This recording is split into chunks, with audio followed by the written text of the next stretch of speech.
Hi guys, welcome back. My name is CS Shantanu Mandaria. Welcome you all to the particular subject. I should say the new subject, which is called as insolvency. And as you know, कि हमारे पास सारे CS professional के subjects अब available हैं. Even elective, maybe we do have intellectual property rights, so we still have that subject. But students की demand थी कि sir insolvency भी अगर आप पढ़ाएं, बिकॉज अब मेरे सारे सब्जेक्ट्स हो चुके हैं और अब मैं एक सेकेंड में आ चुका हूँ, तो अच्छा रहेगा. So I thought, and then we had a pre-booking जिसमें आपने सेशन शायद बुक कराया होगा, and then we did started. We actually had various conversation. मैं ऐसे कहूँगा काफ़ी सारी बात हुई और उसके बाद ही फाइनल डिसीजन हुआ कि हमें ये स्टार्ट करना चाहिए. तो चलिए, अब इतने सारे सब्जेक्ट्स हो चुके हैं, सो इसको भी अब स्टार्ट करते हैं और ख़त्म करेंगे. तो आज जब मैं इंसॉल्वेंसी के बारे में बात कर रहा हूँ, थोड़ा सा अगर आपको इसकी स्ट्रक्चरिंग बता दूँ कि सी एस प्रोफेशनल का तो ये सब्जेक्ट है ही है. ग्रुप 3 के अंदर you have various elective paper. So एक तो ओपन बुक पेपर है, मल्टी डिसिप्लिनरी केस स्टडीज, वो तो कंपलसरी है, मैंडेटरी है, सबको ही देना है. You don't have any option in that. जहाँ तक ऑप्शनल या इलेक्टिव पेपर्स की बात है, वहाँ पे आईपीआर से लेके इंसॉल्वेंसी और काफ़ी सारे पेपर्स हैं.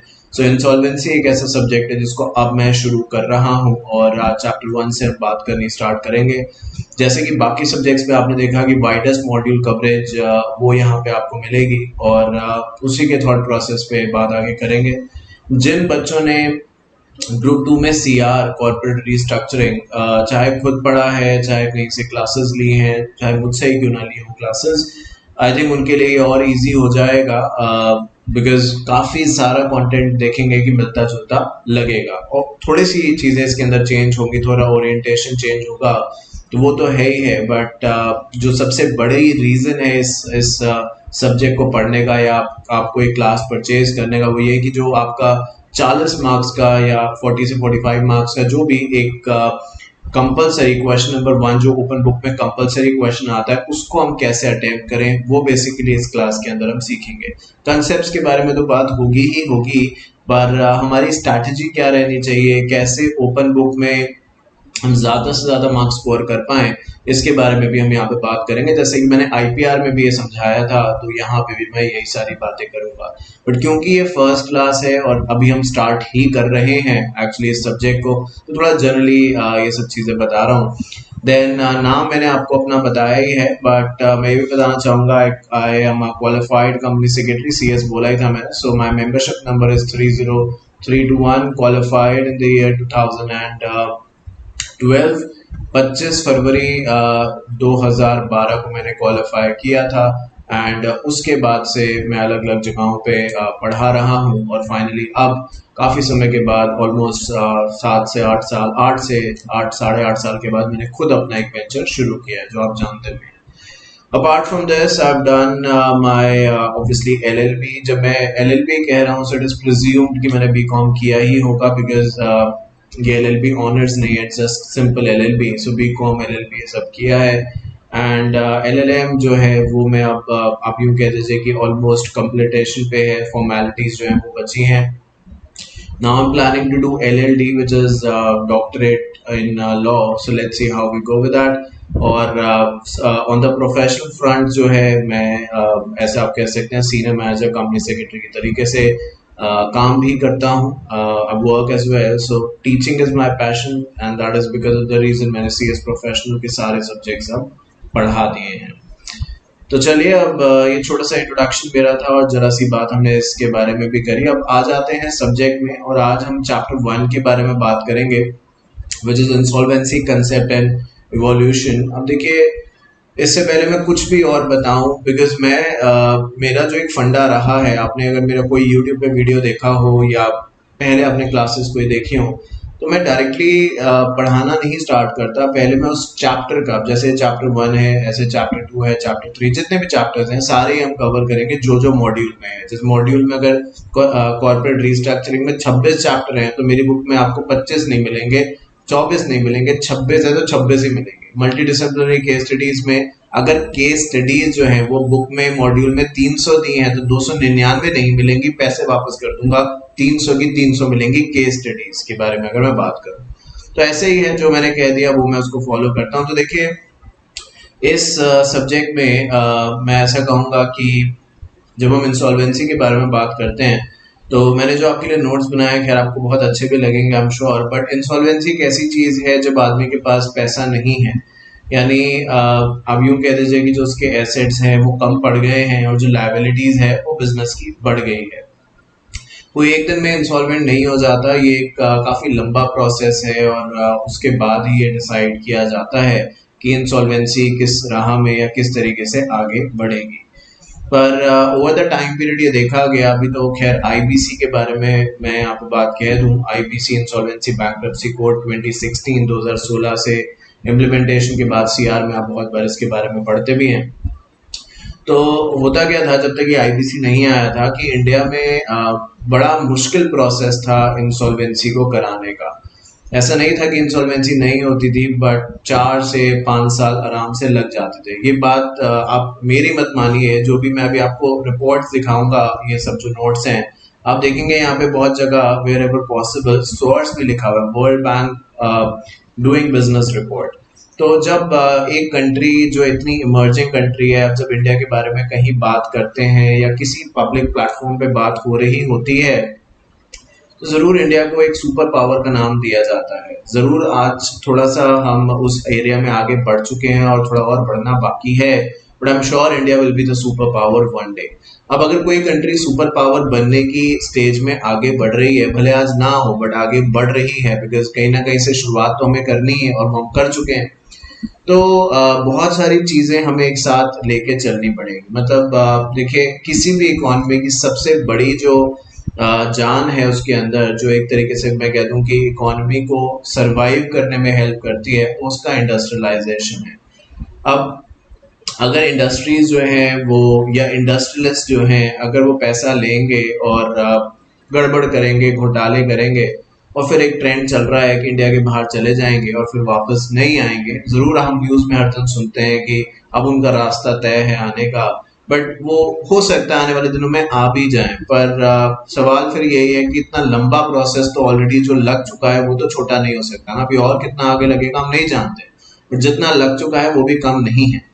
तो उन चीज़ों को ध्यान में रखते हुए हमें ये ध्यान रखना है कि कैसे इंडिया को या किसी भी कंट्री को, अगर वो सुपर पावर या ऑब्वियसली अगर डेवलप कंट्री की कैटेगरी में आना चाहती है, तो कैसे कौन कौन से फ्रंट्स पे इम्प्रूव करे। इसका एक एग्जाम्पल है कि जैसे इंडिया के अंदर बहुत सारे रूल्स एंड रेगुलेशन जो थे अननेसेसरी थे, उनको हटाया गया और उनकी जगह नए रूल्स एंड रेगुलेशंस लाए गए जो काफ़ी स्ट्रिंजेंट थे, या यूँ कह दीजिए जो नीड थी समय की उसको सूट करते थे। और यही रीजन है कि इंडिया ने लिखा है, देखिए, India climb 23 place in world bank ranking. आपने बहुत बार मीडिया में सुना होगा, एक रिपोर्ट है और वर्ल्ड बैंक की वेबसाइट से मैंने ये ली है, ईज ऑफ डूइंग बिजनेस। तो इंडिया के अगर बारे में आप देखें तो 2014 में इंडिया में अगर आप रैंक देखें, 150 कंट्री में इंडिया की रैंक 142 थी। ये कोई मैं पॉलिटिकलाइज नहीं कर रहा हूँ किसी भी चीज को, ये वर्ल्ड बैंक की रिपोर्ट है। अब इसके अंदर कुछ गलत हो तो वो मैं नहीं कह सकता। 2015 में ये 130 हुई, 16 में भी वही रही, और आप देखिए कि कैसे 16 से 17 में ये 30 पॉइंट्स आगे निकल गई। यानी इंडिया जो था वो अब 150 कंट्री में 100 कंट्रीज के नंबर में आने लग गया, जहाँ पे बिजनेस करना काफी इजी है। और 2018 आते आते वो 77 पोजीशन पे पहुंच गया। अब अगर आप यहाँ पे देखें कि on the right hand side कुछ दिया हुआ है कि 10 ऐसी चीजें जिसने इंडिया को हेल्प करा है कि वो इतना ज्यादा अपनी रैंकिंग में इंप्रूव कर पाया है। तो अपार्ट फ्रॉम वेरियस थिंग्स, अगर आप यहाँ पे देखें, लिखा है रिजॉल्विंग इंसॉल्वेंसी। तो 103 पोजीशन में ऐसे कहूंगा 108 पोजीशन थी इंडिया की। ये 2017 जो है वो येलो कलर्स में है, जबकि 2018 ग्रीन कलर्स में है। तो आप देखेंगे कि इंडिया की जो पोजीशन है वो एक तरीके से इम्प्रूव हुई है बहुत सारे एरियाज में, और आप बहुत सारे एरियाज में उसको इम्प्रूव नहीं भी मानेंगे। But the good the bad में ये है कि इंसॉल्वेंसी अगर आप यहाँ पे देखें, जो कैटेगराइजेशन दिया गया, लिखा था बैड, यानी इंडिया की पोजीशन इन एरियाज में और समय के साथ खराब हुई है। जैसे कि यहाँ पे आप देखें, पहले 103 पे था इंडिया, अगर हम बात करें कि भाई इंसॉल्वेंसी को लेके, फिर वो 108 पे चला गया। तो आई थिंक ये बहुत बड़ा रीजन है जो हमारी ग्रोथ कम हो रही है। तो अगर इंसॉल्वेंसी लॉज अच्छे होंगे, अच्छे होने का मतलब सिर्फ पेपर वर्क नहीं, उसके अंदर बड़ी बड़ी बातें ना लिखी हो, बट एक्चुअली कुछ स्ट्रांग हो उसको अंदर करने के लिए। जैसे कि अभी आपने शायद पढ़ा होगा, अगर सीआर पढ़ा है, और अगर नहीं भी पढ़ा है किसी बच्चे ने तो कोई दिक्कत नहीं, मैं सब कुछ यहाँ पढ़ाऊंगा। इसको पढ़ने के बाद आपको सीआर बहुत इजी लगेगा, सीआर पढ़ने के बाद ये बहुत इजी लगेगा। 180 दिन का समय यहाँ पे तय किया गया है इंसॉल्वेंसी प्रोसेस के लिए। एक्सटेंशन भी 90 डेज का मिल सकता है, बट वो एक्सेप्शनल केसेस में है। तो अगर इस तरीके से चीजें सॉर्ट आउट करी जाएंगी तो वो काफी अच्छा हो जाएगा। और उसी के बारे में ये चैप्टर बात करता है कि कैसे इंसॉल्वेंसी को लेके इनिशियल टाइम में, जब इंडिया इंडिपेंडेंस नहीं हुआ था तो कोई लॉ नहीं था। जब इंडिपेंडेंस के बाद लॉज बने तो कैसे वो लॉज जो थे वो सफिशिएंट नहीं थे।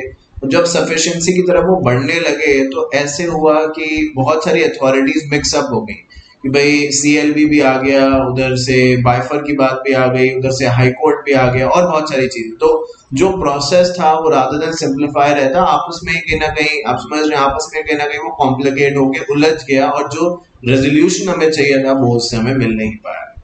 और फिर बैंकिंग रिफॉर्म कमेटी, मैं ऐसे कहूंगा, उनके सुझाव के बेसिस पे, सजेशंस के बेसिस पे 2016 का जो आईबीसी आया उसके अंदर पूरा का पूरा सिस्टम जो है वो रिवैम्प कर दिया गया। अब इंसॉल्वेंसी के अंदर इंडिविजुअल से लेके पार्टनरशिप, इनका जो प्रोसेस है वो अलग है। इंडिविजुअल और पार्टनरशिप का कोई मामला है तो वो डीआरटी जाएगा। डीआरटी आपने सुना होगा, डेट रिकवरी ट्राइब्यूनल, या फिर डीआरएटी अगर अपील फाइल करनी है। जबकि एलएलपी है या कंपनी है तो उससे जुड़े हुए मामले एनसीएलटी या एनसीएलएटी जा सकते हैं।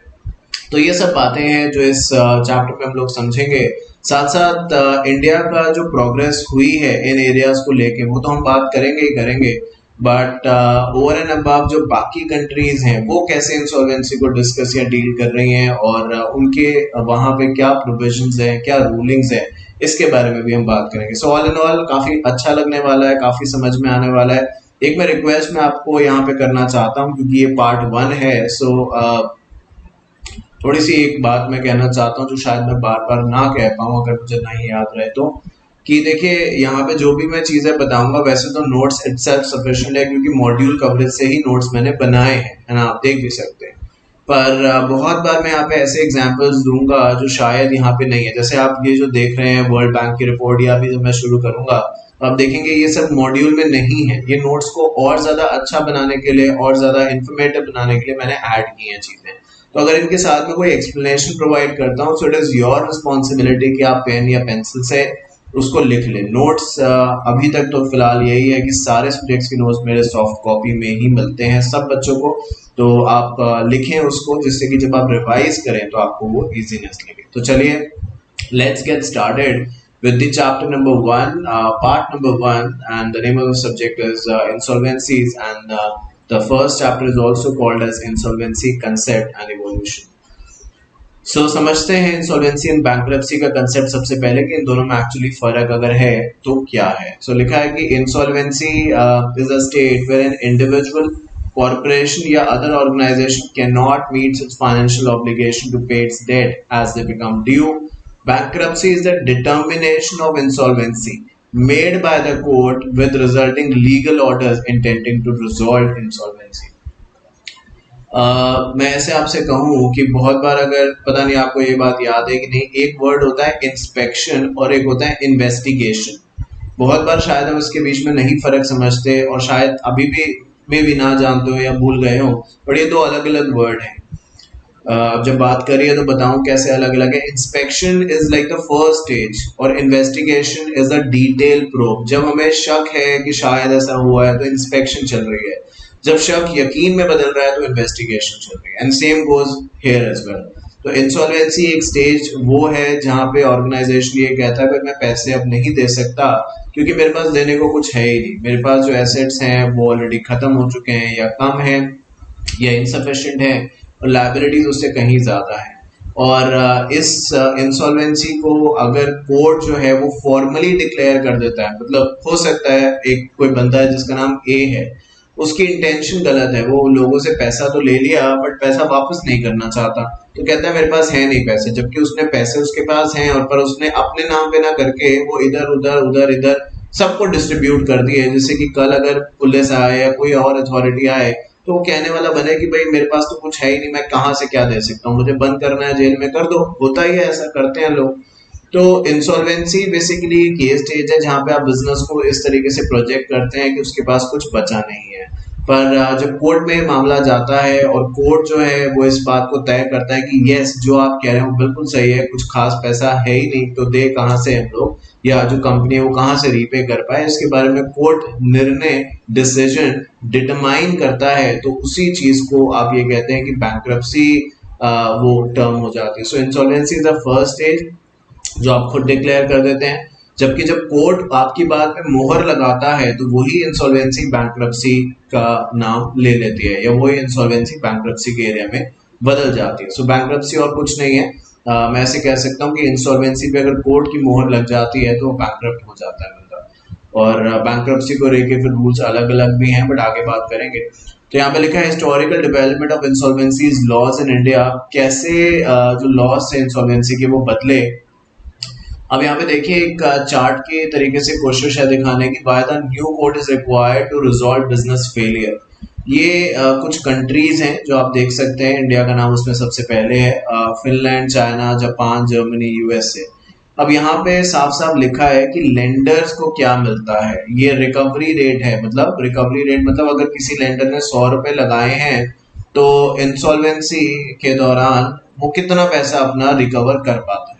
तो आप देखिए चाइना और इंडिया ये दोनों वर्ल्ड की सबसे डेंसली पॉपुलेटेड कंट्री है। चाइना फिलहाल तो इंडिया से आगे है, आगे समय में हम कह नहीं सकते कि इंडिया उससे आगे निकल जाए, पर फिलहाल तो चाइना आगे है। तो इन दैट केस आप देख लीजिए कि इंडिया का रिकवरी रेट बहुत ही खराब है, यानी अगर कोई 100 रुपए इंडियन कंपनी में लगाता है और वो कंपनी बंद हो जाती है तो कुछ 25 रुपए के आसपास 25.7 है। तो ऐसे कह दो, चलो अगर एग्जैक्ट समझना है कि अगर किसी ने 1000 रुपए लगाए तो उसको 257 रुपीज ही मिल पाते हैं, यानी जो इसका डिफरेंस है वो लॉस में चला जाता है, वो उसको मिल ही नहीं पाता। अराउंड 25% पैसा मिलता है, बाकी खत्म हो गया सारा।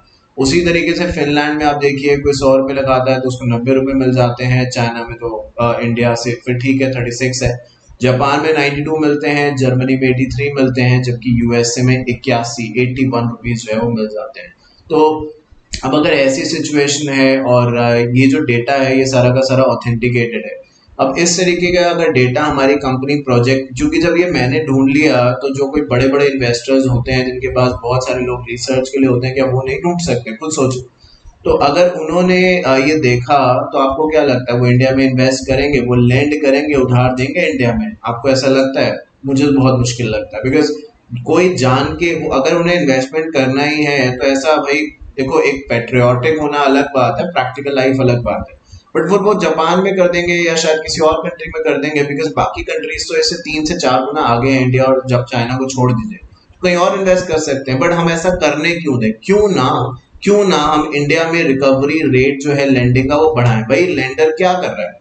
हम मुझे एक बात बताओ, लेंडर क्या कर रहा है? अपना ही पैसा तो वापस मांग रहा है, वो ये तो नहीं कह रहा कि मुझे कुछ एक्स्ट्रा दो, वो तो कह रहा है जो मैंने पैसे दिए थे, ठीक है बिजनेस बंद हो रहा है तो मेरा पैसा वापस कर दो। चलो मैं मानता हूँ, देखो कहीं भी 100% रिकवरी रेट नहीं है, तो चलो ठीक है 80 हो 90 हो, क्योंकि थोड़ा बहुत एडमिनिस्ट्रेशन कॉस्ट आती है, कोर्ट में केस हुआ, फलाना हुआ, ये हुआ, तो थोड़ा बहुत तो हम सबको पता है। बट 75% पैसा खत्म हो जाएगा, और वो भी मेरा पैसा, लेंडर का पैसा, एक्स्ट्रा कुछ उसको मांग ही नहीं रहा। वो ये नहीं कह रहा कि 100 के बदले मुझे 120 दो, बोलता 100 के बदले मुझे 80 तो दो, मेरे पैसे तो दो मुझे, वो भी उसको नहीं मिल रहे। तो आप बताइए फिर इस स्टेज पे आके तो ये लगने लगेगा ना कि यस कुछ ना कुछ हमें बदलना होगा। तो उसी के बारे में यहाँ पे बात करी गई है, आइए देखते हैं। तो चलिए देखते हैं अब आगे क्या लिखा है। अच्छा, कुछ बच्चे सोच रहे होंगे, शायद सोच रहे होंगे जिन्होंने पहले क्लासेस देखी हैं या कभी भी और डेमोज वगैरह देखे हैं, तो कि सर ये आपने कैप लगा रखी है, सब ठीक है? तो बिल्कुल सब बढ़िया है, सब चंगा है। बट एक्चुअली क्या है कि थोड़ा सा चेंज ऑफ स्टाइल करा है मैंने, तो मुझे ऐसा लग रहा है कि कैप लगा ही लेनी चाहिए, तो इसलिए वो मैंने किया है। चलिए ठीक है, कोई बात नहीं, आगे बढ़ते हैं। लिखा है before British came to India, there was no law of insolvency in the country. The earliest insolvency legislation can be traced to Section 23 and 24 of the Government of India Act 1800, which which conferred insolvency jurisdiction on the Supreme Court. मतलब आप सोचो, ऐसे सोचो, जब 2016 में आके हमने एक ऐसा लॉ बनाया है कितनी कोशिशों के बाद, जो शायद हमारी रिक्वायरमेंट को मीट आउट करता है। बाकी आज जब आगे चलेंगे तो मैं पूरी सिचुएशन बताऊंगा, बट फिलहाल हमने अभी बात करनी स्टार्ट करी है। तो हम ये तो उम्मीद ही नहीं कर सकते थे कि इंडिया जब इंडिपेंडेंस नहीं हुआ था 1947 से पहले तो कोई लॉ इंडिया के लिए, जरूर इंडिया में कुछ रहा होगा, था भी, बताया भी जा रहा है, बट वो इंडियंस के लिए रहा होगा ये थोड़ा कहना मुश्किल है। तो पहले से इसके एविडेंस है कि इंडिया में इंसॉल्वेंसीज को लेकर रेगुलेशंस हुआ करते थे, पर इंडियंस के लिए अनफॉर्चुनेटली वो नहीं थे। A step further in the development of the insolvency law was taken when the Indian Insolvency Act 1848 was passed. The provision of the Indian Insolvency Act 1848 were, however, found to be inadequate to meet the changing conditions. तो पहले government of India act के अंदर ही कुछ sections थे, उससे ही insolvency का काम चलाया गया, पर शायद लगने लगा कि नहीं, इंसॉल्वेंसी एक अलग से सब्जेक्ट मैटर होना चाहिए, तो इसीलिए एक अलग लॉ भी बना लिया गया 1848 में, बट रियलाइज हुआ कि शायद वो सिचुएशन और समय की जो नीड है उसको सॉर्ट आउट नहीं करता है।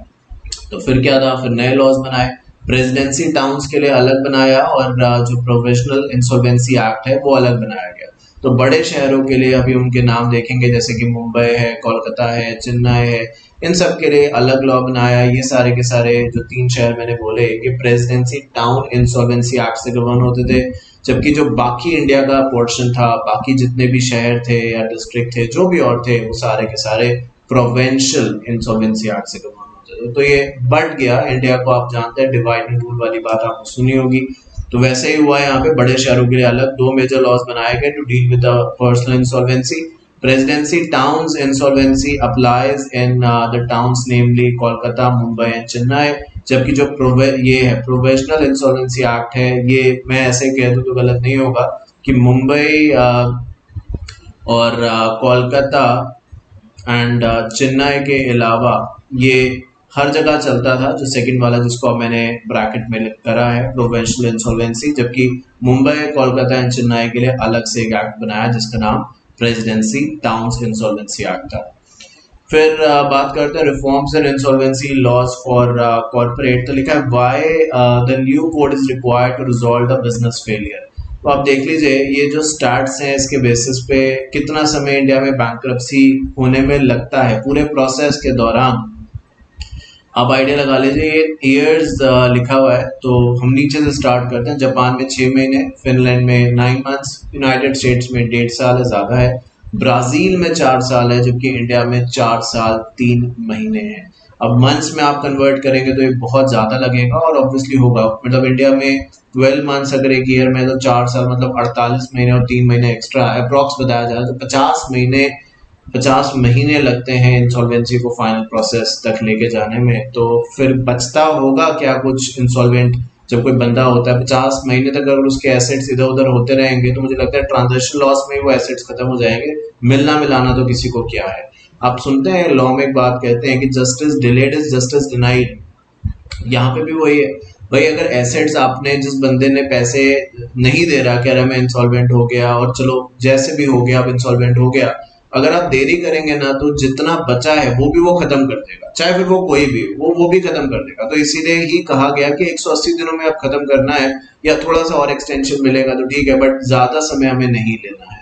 तो अब पहले आप देखिए, तो लिखा है over the last 2 decades the Indian financial system has undergone tremendous transformation as India swiftly moved to the center stage of the world economy, and there have been consistent effort by the policy makers to undertake comprehensive reforms in laws and system to bring them at par with the international standard, incentivize the foreign investors to invest in the Indian economy. So देखिए, अगर हम बात करें और इन सब चीज़ों को समझें तो यहाँ पे ये समझाया जा रहा है कि जब भी फॉरेन इन्वेस्टर्स के बारे में बात करते हैं, या हमें आजकल एफडीआई के बारे में बहुत बार सुनते हैं कि एफडीआई इंडिया में चाहिए, बाहर से फंडिंग आ रही है, बहुत सारे सेक्टर्स गवर्नमेंट ने ओपन कर दिए हैं, बट ये आप एक तरीके से एंट्री किसी को देना चाहते हैं, बट दरवाज़ा आपने बंद किया हुआ है, ये वो वाली बात है। क्योंकि पूरा का पूरा फ्रेमवर्क ओवरऑल होने की जरूरत है ना, सिर्फ एफडीआई कह देने से तो एफडीआई नहीं आएगा ना। आप खुद सोचिए, चलिए एफडीआई तो करोड़ों रुपए में आता है, अरबों में आता है। मैं बताऊं कि हम भाई मिडिल क्लास लोग, अगर मैं ऐसे कहूँ, मैं कहूँ कि भाई मुझे 10,000 रुपये या चलिए 1,000 रुपये भी कहीं इन्वेस्ट करना है, सोचूंगा कि नहीं सोचूंगा? मेरे ख्याल से मैं तो डेफिनेटली सोचने वाला हूँ।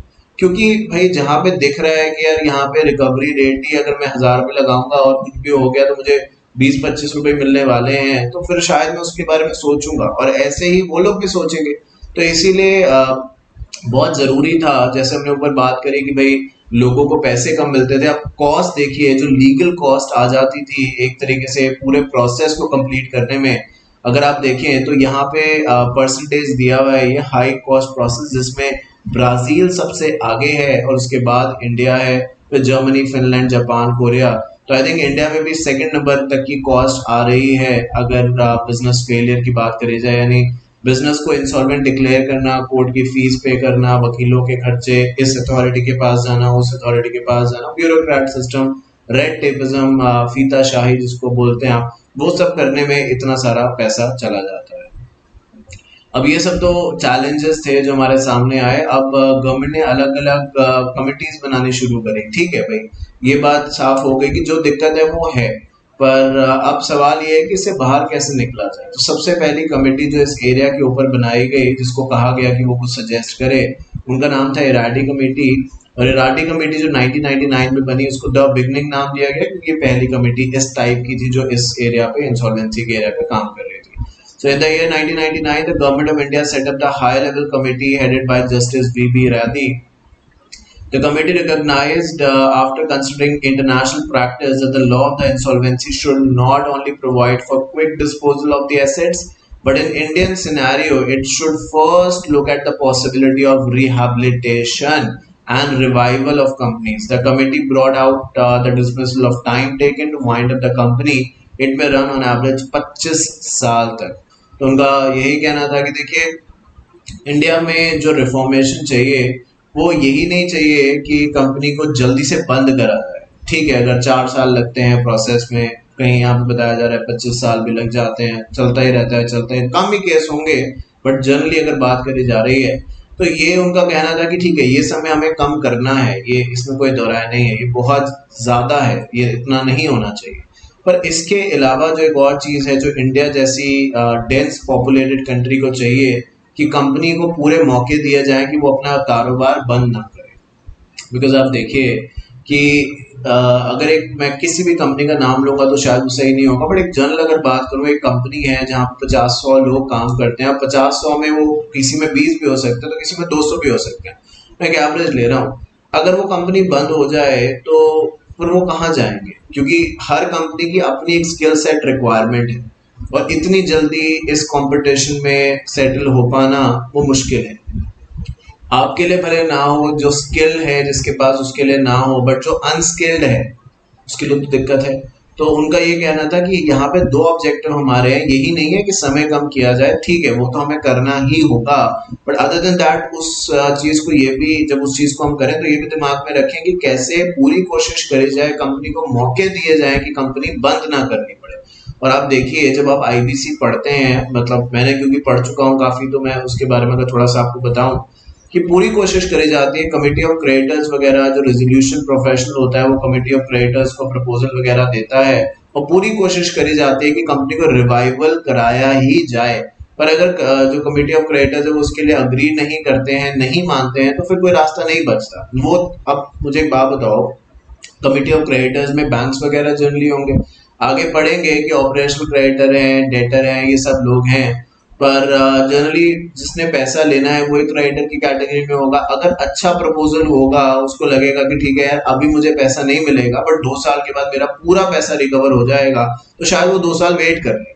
पर अगर उसे लगता है कि यार अगर मैंने अभी एक्शन नहीं लिया तो 2 साल के बाद जो आज मुझे मिल रहा है मुझे वो भी नहीं मिलेगा, तो वो 2 साल वेट क्यों करेगा, वो बोलेगा कंपनी बंद करो, जितना मिलता है दो, देखा जाएगा आगे। भाई लॉस अगर हो ही रहा है तो इंटेंशन क्या होगी, कम से कम लॉस हो। तो वही बात यहाँ पे करी गई है कि रिहैबिलिटेशन बहुत जरूरी था।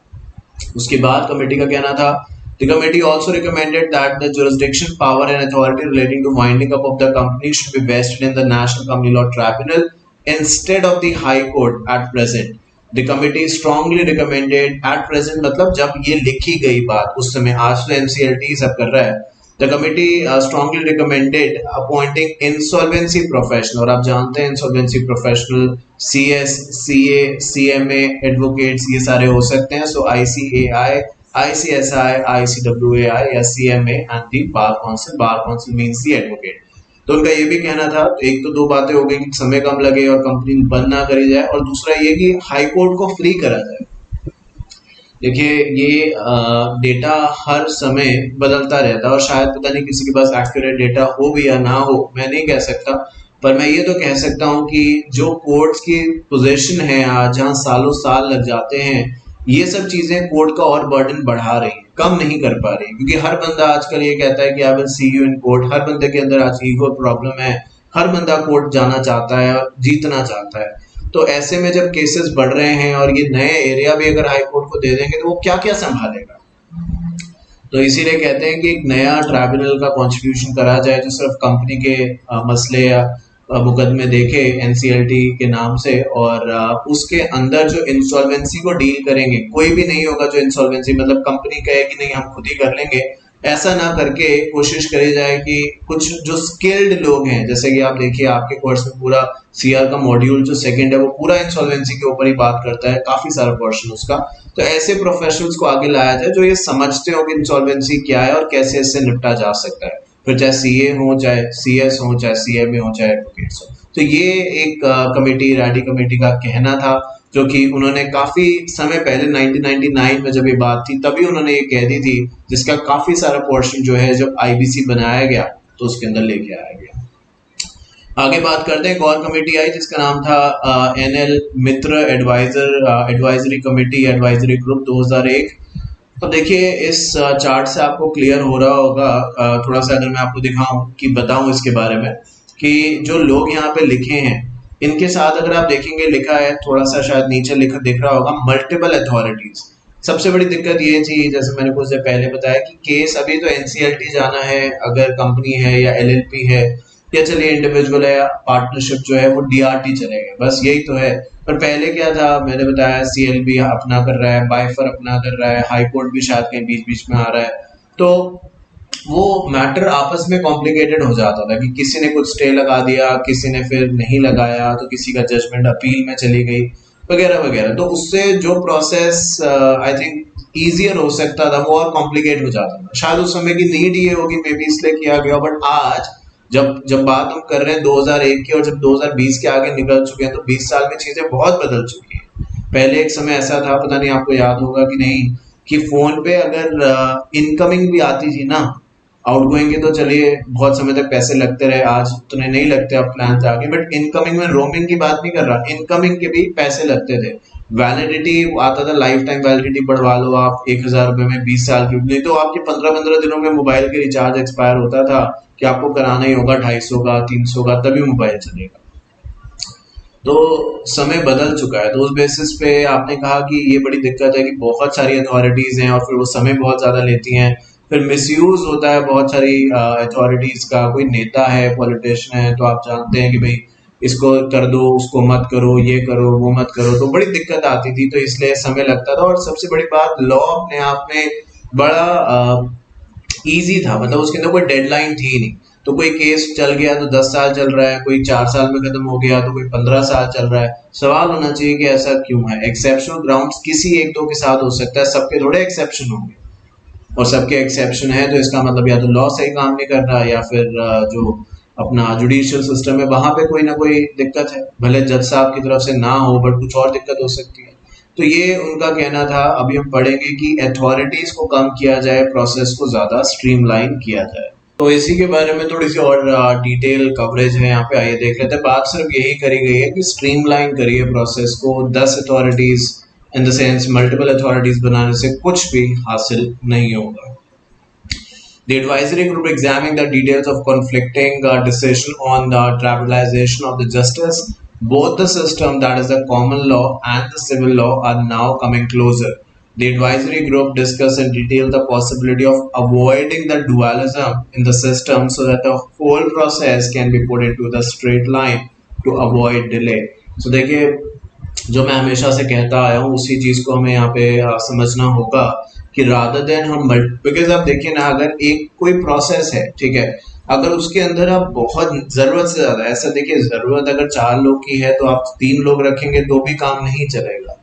तो अगर जरूरत 4 लोगों की है बट आपने वहां पे 6 या 7 लोग बना दिए हैं तो वो प्रोसेस डेफिनेटली लंबा तो हो गया और डिले भी होगा। और जो ये 3 लोग एक्स्ट्रा हैं, अब कौन से हैं वो 3 लोग वो अलग बात है, 7 में से वो कौन से नंबर के हैं 3 लोग जो एक्स्ट्रा, बट अगर वो एक्स्ट्रा लोग हैं तो अननेसेसरी समय ज्यादा लगेगा क्योंकि हर बंदा अपने हिसाब से हर चीज को वेरीफाई या चेक करेगा।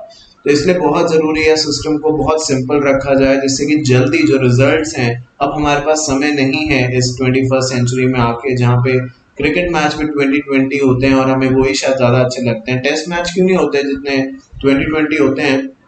टेस्ट मैच भी तो हो सकते हैं उतने, क्यों नहीं होते test match? Because now the time is like everybody wants कि भाई जल्दी से जो भी चीज है वो खत्म हो जिससे कि ही और शी और the particular entity can move forward. वही चीज यहाँ पे भी है और इसी चीज को समझाते हुए उन्होंने कहा कॉन्स्टिट्यूट 2 ऑप्शंस आपके सामने रखे, इन दोनों में से कोई भी आप अडॉप्ट कर सकते हैं इस कमेटी की तरफ से। Constituting a national tribunal with benches at jurisdiction of each high court to receive and deal with all petition of bankruptcy, restructuring, finality, या finally for insolvency and finally for insolvency with an appeal lying to the High Court and special leave petition to the Supreme Court. Specially petition तो आपको पता भी होगा, drafting में मैंने लिखवाई है, उसके बारे में हमारी बातचीत भी हुई है कि स्पेशली पिटिशन किस तरीके से और किस काम में आती है। तो यहाँ पे कहा गया, देखिए 2 ऑप्शन है। पहला ऑप्शन ये है कि नेशनल ट्राइब्यूनल करके, अब चाहे नेशनल कंपनी लॉ ट्राइब्यूनल बने या जो और बने, नेशनल ट्राइब्यूनल यानी सेंट्रल गवर्नमेंट के लेवल पे ट्राइब्यूनल्स बनाए जाएं जो आप जानते हैं क्वासी जुडिशियल बॉडीज हैं। They are not the complete court but yes kind of courts, powers हैं उनके पास भी, और वो हर उस जगह में काम करें जहाँ पे हाई कोर्ट काम करते हैं और वो फिर फैसले लें। और अगर किसी को ट्राइब्यूनल की बात से नहीं सेटिस्फैक्शन है तो वो हाई कोर्ट जाए, और फिर अगर हाई कोर्ट से भी वो सेटिस्फाइड नहीं है तो ऑन एक्सेप्शनल ग्राउंड वो बंदा या वो एंटिटी सुप्रीम कोर्ट जा सकते हैं। तो ये ऑप्शन हो गया। दूसरा ऑप्शन ये है having a completed dedicated bench in each high court dealing with the entire matter of bankruptcy, reorganization and the only appeal lying by way of special leave petition to the Supreme Court। तो पहला option तो मैंने आपको बता दिया कि आप tribunals बनाइए, ट्राइब्यूनल्स अपना मैटर सुनेंगे, जो नेशनल ट्राइब्यूनल्स होंगे वो अगर उनको जो भी लोग इस ट्राइब्यूनल में अपना केस लड़ रहे हैं अगर उन्हें लगता है उनको कोई दिक्कत है तो वो हाई कोर्ट जाएं, अगर हाई कोर्ट पे भी उनका मामला नहीं समिटता तो फिर वो सुप्रीम कोर्ट जाए। दूसरा ऑप्शन ये है कि ये ट्राइब्यूनल का कंसेप्ट ये हटाइए, हाई कोर्ट को ये सारा काम करने दीजिए। हाई कोर्ट के अंदर जरूर कुछ स्पेशलाइज्ड बेंच बनाई जा सकती है बट वो ट्राइब्यूनल नहीं होगा, हाई कोर्ट के अंदर ही ये काम चलेगा, हाई कोर्ट ही सारे मैटर्स को देखेगा और फिर अगर किसी को कोई दिक्कत है तो सुप्रीम कोर्ट जा सकता है। तो पहले स्टेप में ट्राइब्यूनल के साथ हाई कोर्ट और सुप्रीम कोर्ट 3 लेवल्स हैं, जबकि सेकंड जो मेजर बताया गया उसमें हाई कोर्ट है एंड देन सुप्रीम कोर्ट है। मुझे लगता है इन्होंने फर्स्ट लेवल और सेकंड के बीच का कहीं रास्ता निकाला, बिकॉज अभी एनसीएलटी जाने की बात होती है और एनसीएलटी के बाद आप जानते हैं उसका ही अपीलेट ट्राइब्यूनल है, वहां पे भी आप जा सकते हैं। तो ये कमेटी का आप देखिए याद रखते जाइए, बिकॉज क्या है कि जितनी कमिटीज हैं ये बहुत बार क्या होता है हमें कंफ्यूज करती है, बट जिस तरीके से नोट्स है और एक्सप्लेनेशन है मुझे लगता है काफी इजी रहेगा। आपको क्या करना चाहिए, जैसे इराडी कमेटी है तो इराडी कमेटी मैंने आपसे कुछ बातें कही जो प्राइमरली 4 थी, मैं आपको बता देता हूँ कि वो 4 बातें क्या है। मैंने आपसे ये कहा कि ये जो एक टाइम लगता है इसको तो कम करना ही करना है, ठीक है। साथ साथ कैसे रिहैबिलिटेशन हो जाए, यानी कंपनी को इन शॉर्ट वर्ड जो है बंद ना करना पड़े इसकी कोशिश करनी है। जो इंसॉल्वेंसी का पूरा जो प्रोसेस है वो एक स्ट्रीमलाइन चलाया जाए एनसीएलटी करके इंस्टीट्यूशन या आप कह सकते हैं अथॉरिटी के सामने, और इस पूरे प्रोसेस को जो गवर्न करे वो इंसॉल्वेंसी प्रोफेशनल्स हों।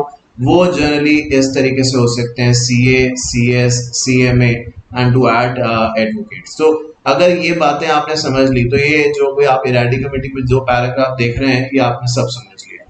तो इस तरीके से आपको क्या है थोड़ा बहुत अपने नोट्स बनाने पड़ेंगे जो आपको फीजिबल लगे। तरीका मैंने बता दिया, ऐसा नहीं है बस मैंने एक बार बताया मैं नहीं बताऊंगा, ऐसा नहीं, जब जरूरत पड़ेगी तब फिर से बताऊंगा आपको। बट इस मेथड से आप फॉलो करेंगे तो आई थिंक रिविजन करना भी बहुत आसान हो जाएगा, क्योंकि एग्जाम से एक दिन पहले तो पूरी क्लास नहीं देख सकते ना। ठीक है, आगे बढ़ते हैं। जे ईरानी कमेटी, मुझे लगता है जे ईरानी कमेटी के बारे में बहुत जगह और भी आपने बात सुनी होगी, बिकॉज ये इस कमेटी की रिकमेंडेशन जो है बहुत जगह एक्सेप्ट करी जाती है। सो लिखा है the tribunal should set standards of high quality and be able to meet requested level of the public expectation of fairness, impartiality, transparency, accountability. तो जो एक अलग चीज है जे रानी कमेटी में, वो उन्होंने कुछ स्पेसिफिक नहीं कहा कि भाई क्या सही है क्या गलत है। उन्होंने सिर्फ ये कह दिया कि इस तरीके से कोई इंस्टीट्यूशन बनना चाहिए जो इम्पार्शियल रहे, सही से डिसीजन ले, जल्दी डिसीजन ले, लोग उस पर विश्वास करें। अब वो इंस्टीट्यूशन एनसीएलटी कहलाएगा या कुछ और कहलाएगा, उन्होंने ये सब नहीं बताया, बट कुछ ट्रेड्स बता दिए, कुछ कैरेक्टरिस्टिक्स बता दी जिस तरीके के इंस्टीट्यूशन में या जिस मैं ऐसे कहूँ कि तरफ हम बढ़ रहे हैं, जिस इंस्टीट्यूशन को हम बनाना चाहते हैं, उनके अंदर ये सब चीजें होनी चाहिए। सेकंड क्या है, rules should be made in such a way that ensure ready access to the court records, court hearing, financial data and other public information. अब लिखा rule should be made in such way that ensure ready access to the court records. इसीलिए अब यहाँ पे तो ये बात नहीं लिखी है, बट शायद आपको पता होगा, इंफॉर्मेशन यूटिलिटी करके एक चीज बनाई गई है, ये आईबीसी के अंदर है। इंफॉर्मेशन यूटिलिटी और कुछ नहीं है, यहाँ पे सारा डेटा इकट्ठा रहता है, बिकॉज जब तक पता नहीं होगा, देखो इंसॉल्वेंसी प्रोफेशनल अपॉइंट करने से, लॉ बनाने से क्या, डेटा तो चाहिए ना, गलती कहाँ हुई, कैसे हुई, या चलिए जो बाकी इंफॉर्मेशन है एसेट्स को लेके, लायबिलिटीज को लेके, बाकी चीजों को लेके, डेटा जब तक नहीं होगा हम कोई एक्शन नहीं ले सकते। जब तक हमें ये नहीं पता कि जो मैं कर रहा हूँ वो गलती कहाँ पे हो रही है, तब तक मैं इम्प्रूव कैसे करूंगा उसको। तो उन्होंने कहा कुछ ऐसा सिस्टम भी होना चाहिए जहाँ पे डेटा इजीली एक्सेस जो है वो हो पाए। The tribunal should have clear authority and effective method for enforcing its judgment. It should have adequate power to deal with illegal activities or abusive conduct. तो ट्राइब्यूनल के पास पावर्स होनी चाहिए, because otherwise वो सिर्फ एक ऐसी अथॉरिटी हो जाएगी जो नाम की है। तो उसके पास पावर्स होनी चाहिए, और ट्राइब्यूनल के पास अब काफी एक्सटेंसिव पावर्स हैं कि कुछ भी गलत हो तो ट्राइब्यूनल उसके खिलाफ नेसेसरी एक्शन ले पाए। आपने किंगफिशर का नाम सुना है क्या? किंगफिशर का, विजय माल्या का, सुना ही होगा शायद। अब आप देखिए उसकी एक केस स्टडी के तौर पे थोड़ी सी बात मैंने यहाँ पे, और अगेन ये मॉड्यूल में नहीं है, बट हम जानते हैं कि ऐसा कुछ भी आ सकता है, बिकॉज ऑफ द रीजन जो हमारा 40 मार्क्स का पेपर होने वाला है वो इन्हीं सब लाइंस पे बेस्ड होगा जो केस स्टडीज वगैरह होंगी। तो जो केस स्टडीज मॉड्यूल में है वो तो देखिए हम करेंगे ही। वाइडेस्ट मॉड्यूल कवरेज का एहसास आपको शायद हो गया होगा अगर आपने कोई प्रीवियस सब्जेक्ट देखे, नहीं तो मैं गारंटी कर रहा हूँ आपको हो जाएगा। आप कहेंगे सर इतना डिटेल कहीं कवरेज नहीं होती, बट यहाँ पे जरूरी है, ये प्रोफेशनल है और इसके पेपर्स में कवरेज बहुत जरूरी है। तो चलिए अब जो आगे हमारा टॉपिक है that is bankruptcy law reform committee, और ये काफी इंपॉर्टेंट कमेटी थी। और मैं तो ये कहूँगा जब इस कमेटी की अभी हम रिकमेंडेशन पढ़ेंगे कि जो भी बातें इस कमेटी ने कही हैं ऑलमोस्ट हर बात वो मान ही ली गई है। कुछ थोड़ा बहुत प्लस माइनस हो सकता है, बट जनरली हर बात मान ली गई है। आइए देखते हैं कि वो क्या है। तो किंगफिशर के बंद होने के बाद, जब अगर किंगफिशर की बात मैं करूं, इससे पहले हम बैंकिंग लॉ रिफॉर्म्स कमेटी पे आए, कितने ही सारे लोग शायद हम इसका आइडिया भी नहीं लगा सकते, फाइनेंशियल दिक्कत में आ गए। और ये फाइनेंशियल दिक्कत एक तरफ नहीं थी, मतलब ये अगर आप सोचें किंगफिशर लिस्टेड कंपनी रही है, आप जानते हैं, तो ऐसा नहीं था कि सिर्फ लिस्टेड कंपनी है तो शेयर होल्डर्स को ही दिक्कत हुई हो। हजारों लोग यहाँ पे काम करते थे, और किंगफिशर का बिजनेस जो था अभी मैं दिखाऊंगा वो कैसे दिन दुगनी रात चौगनी बढ़ता जा रहा था। पर फिर भी इस तरीके के हालात पैदा हुए कि कंपनी, मैं ये तो नहीं कहूँगा कि कंपनी को बंद करना पड़ा, क्योंकि वो तो सिचुएशन ऐसी ले आए विजय माल्या अकेले कहें तो वो भी गलत नहीं होगा, बट वो ऑब्वियसली लीडर थे उस ऑर्गेनाइजेशन के, तो उनको हम नाम लें यहाँ पे तो वो तो गलत नहीं होगा, क्योंकि सबसे ज्यादा इंपॉर्टेंस तो या सबसे ज्यादा रिस्पॉन्सिबिलिटी तो उन्हीं की बनती थी। तो अब देखिए कि हुआ क्या। किंगफिशर 2005 में स्टार्ट हुई, और उन्होंने नवंबर 2005 में एयरबस, जो अपने यहाँ पे काफी अच्छा प्लेन माना जाता है, वो ऑर्डर किया। 2006 में लॉस हुआ किंगफिशर को, पर किंगफिशर ने 5 नए और एयरबस ऑर्डर किए 2011 में। तो 2005 से लेके 2006 तक की कहानी ये है। 2011 में बैंक ने मान लिया कि वो 8,000 करोड़ रुपए किंगफिशर को देगा, और ये देगा रीस्ट्रक्चरिंग लोन पे, क्योंकि किंगफिशर के पास पैसा नहीं था। उनके हिसाब से किंगफिशर के पास पैसा नहीं था, और किंगफिशर को अगर अपना बिजनेस चलाना तो पैसे चाहिए थे, तो बैंक ने दे दिया। रीस्ट्रक्चरिंग लोन पता है कैसा होता है कि अगर मैंने किसी बैंक के पैसे नहीं दिए तो बैंक बोलता है ठीक है भाई मुझे पैसे दो, मैं बोलता हूँ मेरे पास नहीं है, बट हाँ एक काम करो, आप मुझे नया और लोन दो तो मैं आपके पैसे पुराने वाले दे दूंगा। तो पुराने वाले भी नहीं दिए और नए वाले एक्स्ट्रा और बैंक से ले लिए, और उसमें भी बहुत सारे पैसे नहीं दिए। 2009 में और बहुत सारे लॉसेस हुए, बट किंगफिशर नहीं माना उसने और इंटरनेशनल रूट्स को जो था वो लॉन्च किया। फिर 2007 में बताया जा रहा है, या इस तरीके से आप देखें यहाँ से 2007 में 2006 के बाद लॉस होते गए, बट लिखा डिस्पाइट लॉसेस बायस 26% इन डेक्कन एयरलाइंस, बाहर की डेक्कन एयरलाइंस में 26% किंगफिशर ने खरीदा।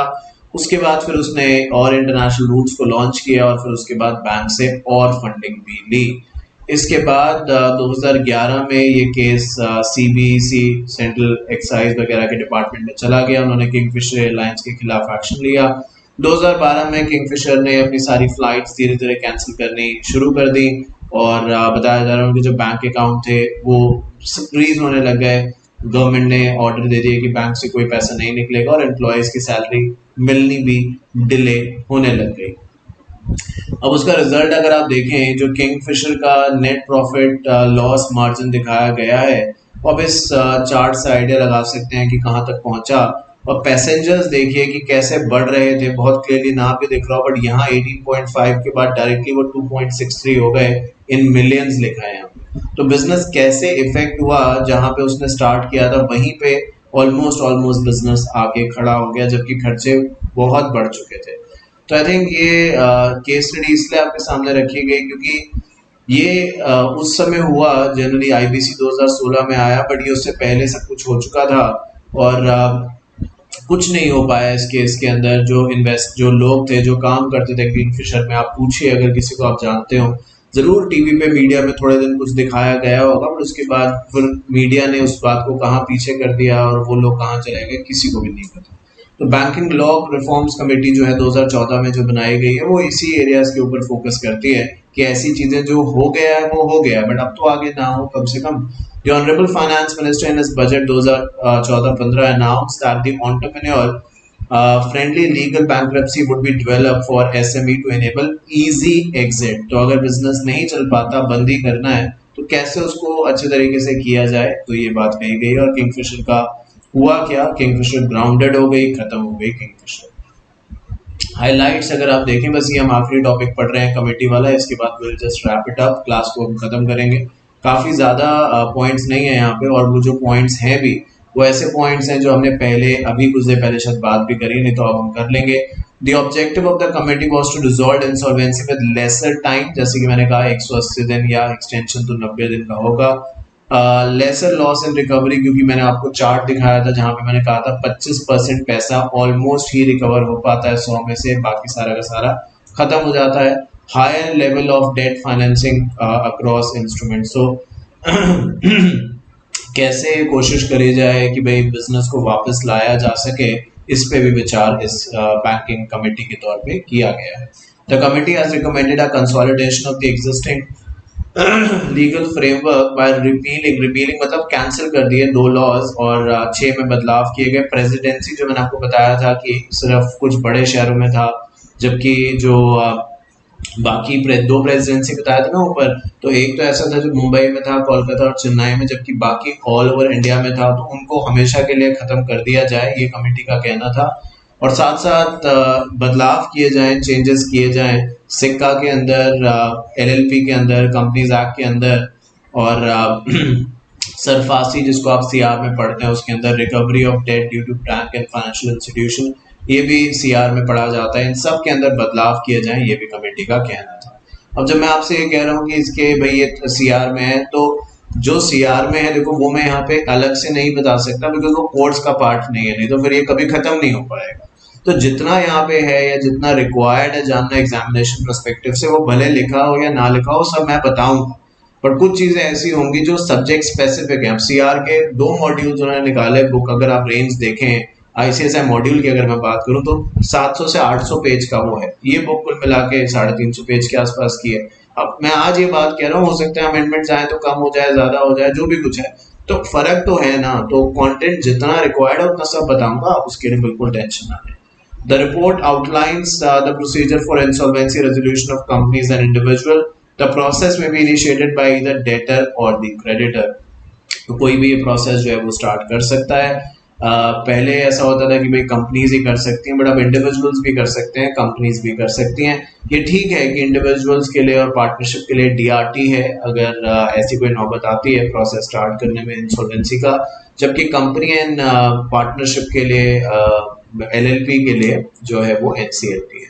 Presently only secured creditors can file can file an application for declaring a company sick. The committee has proposed that the operational creditors such as employees whose salaries are due are allowed to initiate. तो सिर्फ अभी जब ये बताया गया, जब committee की recommendation थी, तो उनका कहना था कि अभी तक तो सिर्फ यही है कि बैंक वगैरह केस फाइल कर सकते हैं इंसॉल्वेंसी का, बट हमें ऑपरेशनल मतलब वो होता है जो लोग का जैसे कंपनीज में हमने सुना होगा ऑपरेशनल डिपार्टमेंट होता है।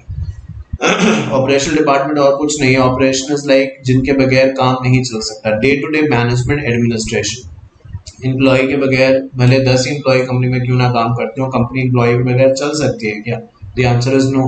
तो उनका ये कहना था कि सिर्फ बैंक वगैरह को आपने रखा है, एम्प्लॉयज को हमने नहीं रखा, तो उन्हें भी हमें इस इंसॉल्वेंसी का भागीदार बनाना चाहिए, या पार्टिसिपेशन उनका भी होना चाहिए कि अगर उनकी सैलरी नहीं मिल रही तो भी वो इंसॉल्वेंसी के लिए केस दायर कर सकें। तो ये उस समय नहीं था, बट आज आईबीसी में दोनों ही प्रोविजंस जो हैं वो अवेलेबल हैं। उसके बाद लिखा था एंटायर आईआरपी जो है आईआरपी मतलब insolvency resolution process we manage by license professional, जो ऊपर हम बात करके आए हैं, जैसे कि सीएस है, सीए है, सीएमए है, एडवोकेट है। During IRP, the professional will control and manage the assets of the debtor to ensure they are protected.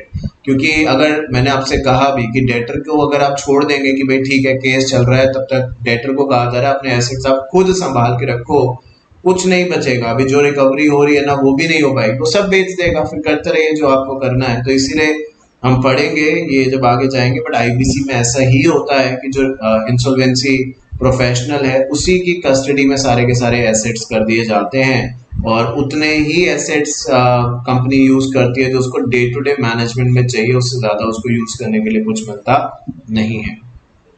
जो केस की प्रोसीडिंग है वो 180 दिनों में खत्म करनी है। The report recommend speedy insolvency resolution and time bound negotiation to ensure 180 days the time period for completion of IRP, जबकि थोड़ा सा कुछ केसेस में अगर ज्यादा मैटर है तो 90 डेज का एक्सटेंशन मिल सकता है, बट ये तभी मिलेगा मतलब जब सीओसी अग्री करे, क्रेडिटर्स अग्री करे, और ऑब्वियसली एनसीएलटी तो है। The committee has proposed to establish information utility, जो मैं आपसे बता रहा था कुछ देर पहले, मैंने लिखा भी था, मैं आपको दिखाना चाहता हूँ। मैंने लिखा था इंफॉर्मेशन यूटिलिटी से सारी इंफॉर्मेशन आप निकाल सकते हैं। देखो ये लिखा ना आईयू इंफॉर्मेशन यूटिलिटी, क्या लिखा था? Access to the courts. तो मैंने वही बात कही थी कि इंफॉर्मेशन वगैरह, देखो लिखा ना फाइनेंशियल डेटा, पब्लिक इंफॉर्मेशन। तो यहाँ पे अब कमेटी का ये कहना है कि कुछ ऐसा एक सेंट्रलाइज प्रोसेस बनाया जाए जहाँ पे इंफॉर्मेशन रखी जा सके, और आईबीसी में अब इसको जगह दी गई है, उसको इंफॉर्मेशन यूटिलिटी के नाम से जाना जाता है। The committee propose to tribunal to adjudicate यानी सॉर्ट आउट द ग्रीवियंस। एक ट्राइब्यूनल होगा एनसीएलटी जो कंपनी और एलएलपी के ऊपर देखेगा, जबकि दूसरा होगा डीआरटी जो कि इंडिविजुअल्स के बारे में बात करेगा। अभी देखिए अगर यहाँ पे ये क्लास अब खत्म होती है, ये पार्ट खत्म होता है, बट एक बात अगर आपको बता दूं कि जब हम बात करते हैं एनसीएलटी जाने की, इंसॉल्वेंसी के प्रोसेस स्टार्ट करने की, तो मिनिमम जो डेट है वो 1 लाख रुपए का होना चाहिए, जो नॉर्मल रूल ऑफ लॉ कहता है। और अगर उससे कम का डेट है तो आप नहीं स्टार्ट कर सकते। और ये 1 लाख के डेट से किसी ने मान लीजिए कंपनी को 1 लाख रुपए दिया और कंपनी नहीं पैसे वापस कर रही, तो ऐसा नहीं है कि आप स्टार्ट कर दें इंसॉल्वेंसी।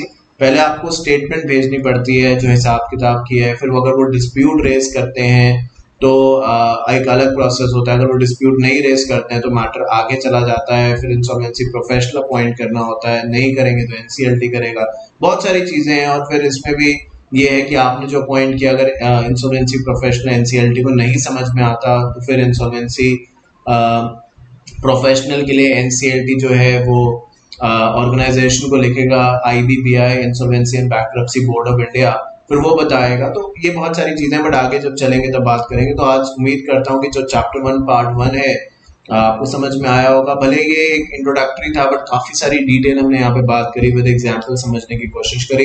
कोई भी क्वेश्चन है तो प्लीज पूछिएगा, एंड आगे जब मैं दोबारा मिलूंगा कुछ ही देर में तो पार्ट 2 की शुरुआत करेंगे। Thank you so much. For watching this for CS Executive and then CS Professional, all subjects, Shantanu Mandari classes only. Thank you.